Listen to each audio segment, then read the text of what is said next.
Mohammed, good afternoon. The Secretary General will make some opening remarks, and then we'll have time for a few questions.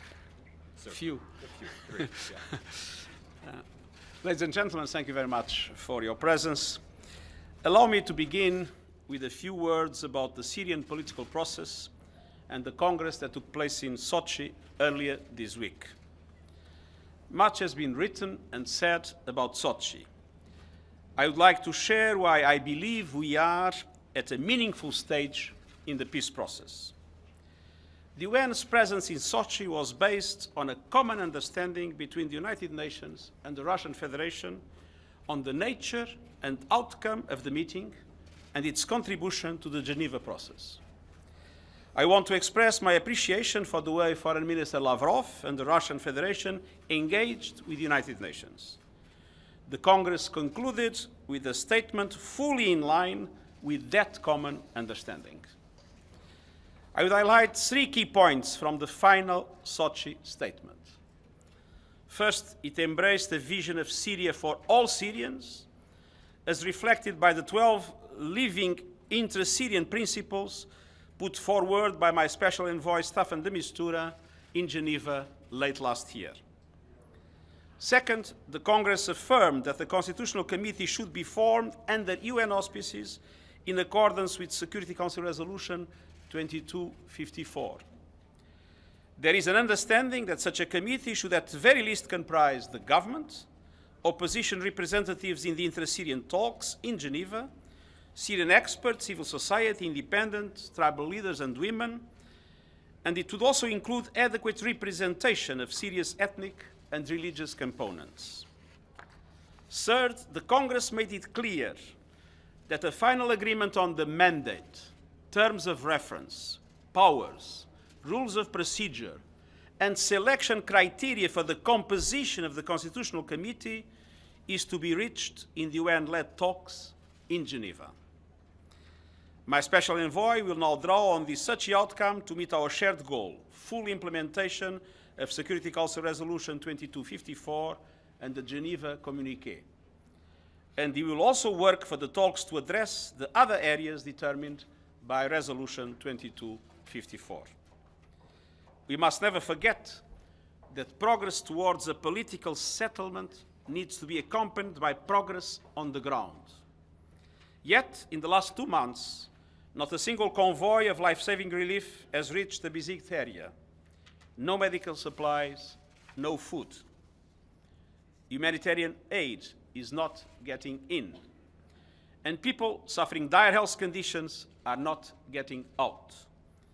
We are seeing disturbing new reports about the possible use of chemical weapons. Millions of Syrians have lost everything. I call on the government and opposition delegations and all states with influence to cooperate with my special envoy. We must ensure that the UN-led process moves ahead in Geneva credibly and seriously.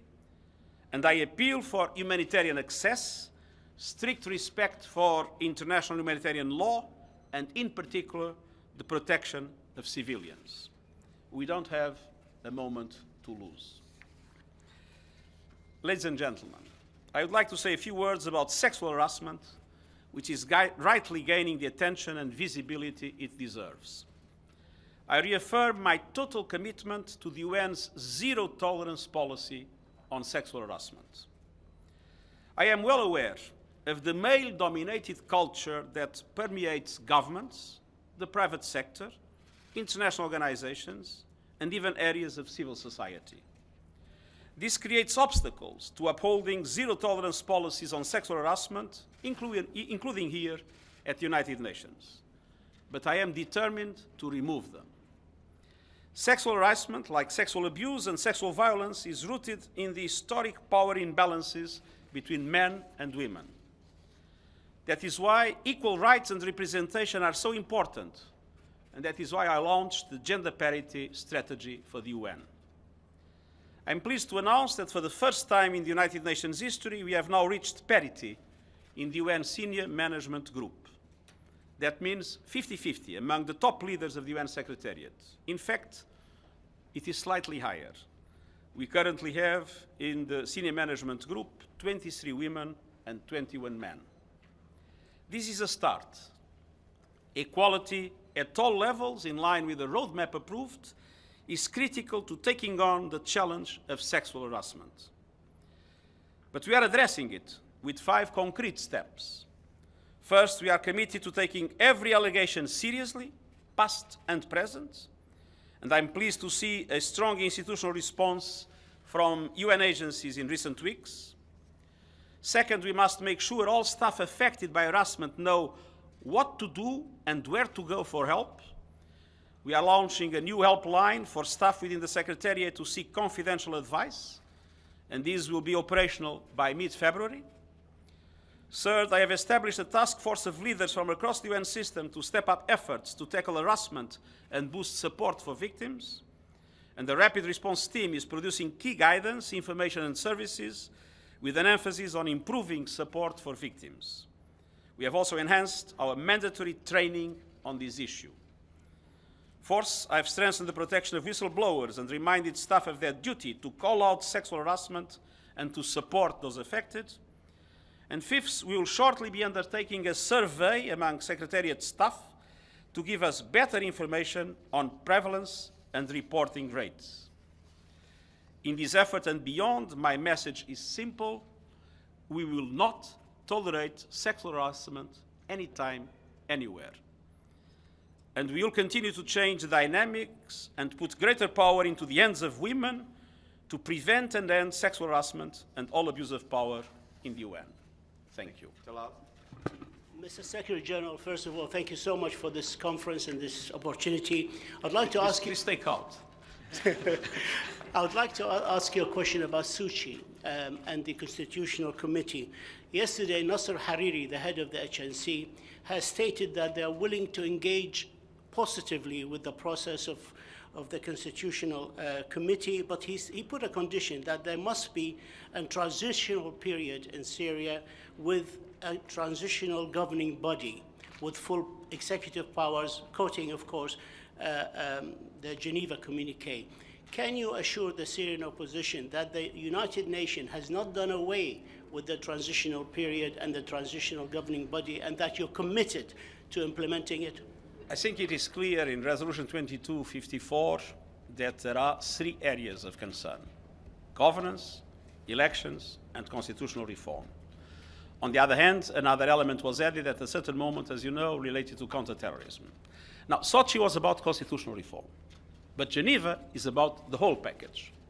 And so, in the context of the Geneva talks, beyond the constitutional, the creation of this committee on constitutional reform, all the other issues of 2254 will be on the agenda. Carol? Mr. Secretary General, I wanted to ask you about North Korea, because you'll be traveling to South Korea next week. We saw an improvement in relations in January.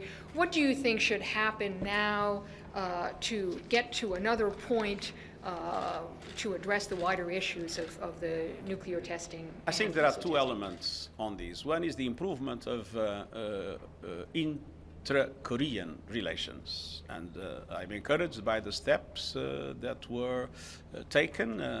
I was worried about the recent news related to an event that had been cancelled, a cultural event, but I think it is positive that the intra-Korean relations improve, and I was especially encouraged by the establishment of, or re-establishment of this hotline, military hotline, to avoid situations that get out of control.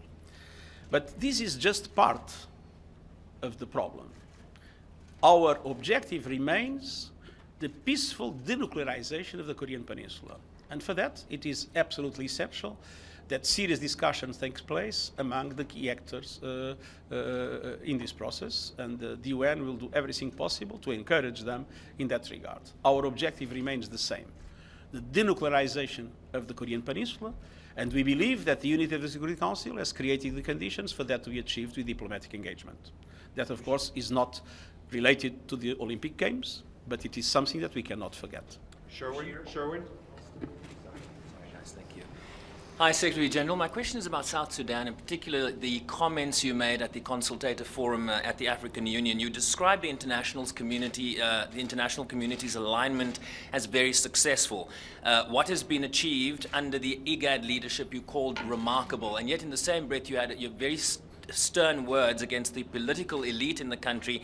You described them as having very little interest in the well-being of its citizens. So what has been so remarkable about IGAD's leadership, given the fact that the peace deal of 2015 has all but fallen apart, the cessation of hostilities agreement agreed to in December 2017 has all but been violated? What is so remarkable if the situation on the ground for the citizens you describe in your statement, if things haven't changed for them? Now, what was remarkable, and as you know, 1 year ago, there were different perspectives between IGAD, the African Union, and the United Nations. It was my objective at that time to have a summit between the three organizations to align our strategies, and from now on, we have been really working together. And I think what was remarkable was the possibility to launch with unity of IGAD, in which different countries sometimes, as you know, have different perspectives, but unity in IGAD, to launch this revitalization process of the peace agreement, and to reach very quickly, with all relevant parties on board. Riek Machar was not present, but people linked to him were present, were all relevant parties on board, an agreement on cessation of hostilities, an agreement on humanitarian access, and on protection of civilians. The problem is these agreements are not being respected. And again, if you see what has happened in the last meeting we had in Addis last week, IGAD, the African Union, and the UN came together again, and we had a very strong statement saying that either these agreements are respected or that stronger measures should be taken together. And you have seen, I'm sure, the declaration of Chairperson Faki in this regard just a few days ago. There is indeed, and I hope it will produce results, an enhanced pressure and the conscience that we might need to adopt more drastic measures. Great, thank you very much. Thank you. When you met Omar al-Bashir, did you tell the ICC in advance before you met Omar al-Bashir